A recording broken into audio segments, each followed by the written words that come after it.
All right, we're gonna do a quick video on servicing these Trail One Vortex pedals. Now, Trail One does offer a full rebuild kit. You get one of those for free per year, which is really cool. But I really don't think these need a full rebuild. They're just kind of sticky, like there's a lot of effort required in turning them. So I just think they need to be taken apart, cleaned out, and re-greased. I looked online, I couldn't find any resources showing how to do this. It should be pretty simple though. Most pedals are more or less kind of the same. So let's go ahead and get right into this. You'll need some grease. I've got a couple different types of grease. I'm not sure which one I'm gonna use yet. Probably some sort of rubbing alcohol or some sort of cleaning fluid.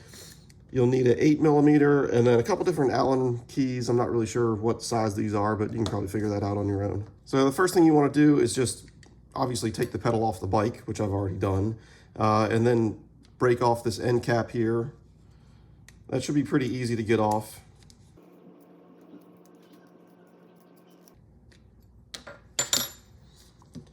Now this part could be a little bit tricky because I think one of them is reverse threaded, the other one isn't. But in here, let's see if I can get the light on it just right. Little 8mm nut. Yeah, 8mm.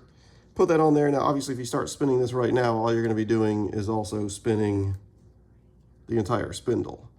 So you need your pedal wrench, whatever wrench you use to take the pedal off. You need that back. And like I said, I don't know if this is reverse threaded or not. I'm just going to put a little pressure on it, see if it breaks free.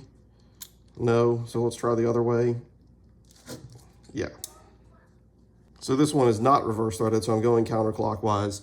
And this is the pedal that's on the left side of the bike. You know, if you're sitting on the bike, it's where your left foot goes.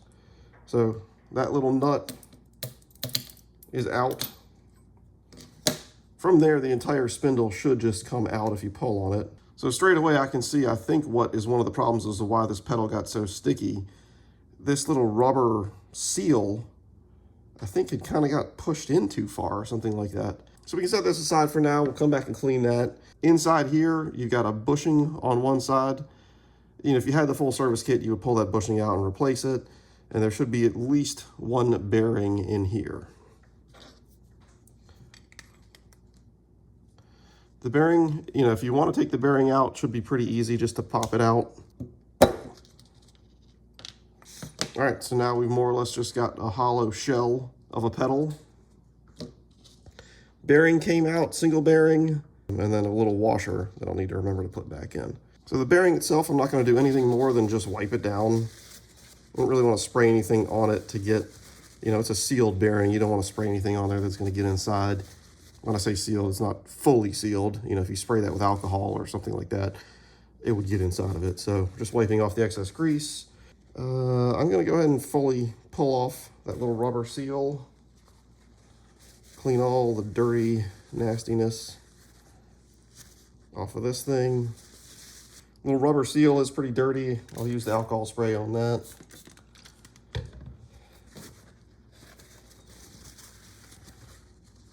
All right, last cleaning thing is just to clean out the inside of the pedal.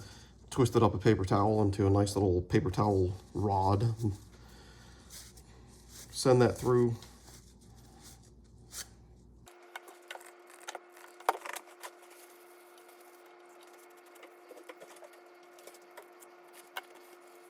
So you might be wondering what's the best grease to use, and to be honest, I'm really not sure. I've got this, it's kind of a pretty thick, heavyweight grease, and then these two, this is pretty much empty, lightweight suspension grease. I would think probably something in the middle is where you want to be. So I'm gonna make a little grease stew here. Take a bit of this stuff.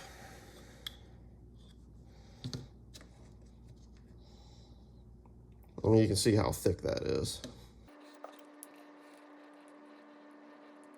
That's seeming more like, you know, there were some clean spots when I did take that out, seeming more like the consistency of what that was.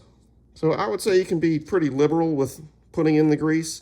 I mean, obviously you want a lot on this bushing because the bushing is just, you know, metal on metal contact. I really don't understand why there's not bearings on both sides of pedals. There must be a good reason for it, but you would think that you want bearings in both places. Now onto the spindle itself, especially focusing on this area where it's going to be rubbing on that bushing, because really it should be contact here on the bushing. There should be contact on the bearing over on this end. Probably what's in the middle I don't think matters too much, but let's get some grease there anyway.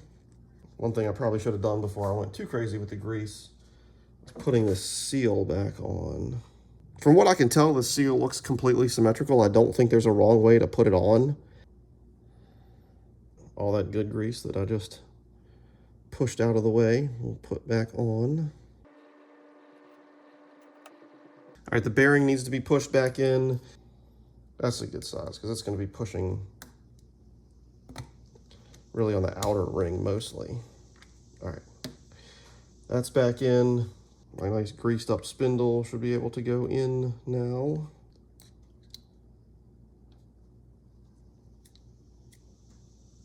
Yeah, that's feeling better already.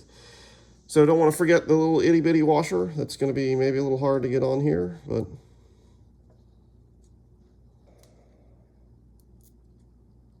oh no, that's magnetic. That's not going to help me. Cool, that's all there now. And then we will be threading this clockwise. And I'm pinching back here to hold the spindle from spinning until I need to now get to this point.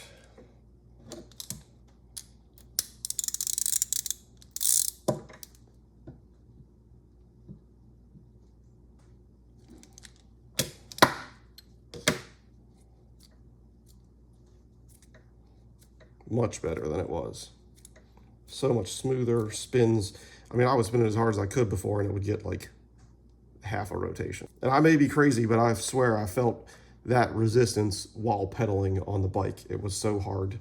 Like it felt like pedaling was harder. A little excess grease here. I'm just gonna wipe that off because that's gonna do nothing more than attract dirt and grime inside of it. And then lastly, the outer cap can go on. This really doesn't have to be too tight. I think if you tighten it down too much, it actually puts some pressure on the bearing and can slow the pedal down. So just snug so it's not gonna fall out. Pedal's still spinning nice and free. Ready to go back on the bike, and I can pedal with hopefully a little less resistance. Thanks for watching, guys. I hope you got something useful out of this. Trail One, thanks for making the good pedals. I really do like these pedals, probably one of my favorites. The free rebuild kit once a year, that's awesome, but at least in this case, it really just needed to be cleaned out, and it's good to go.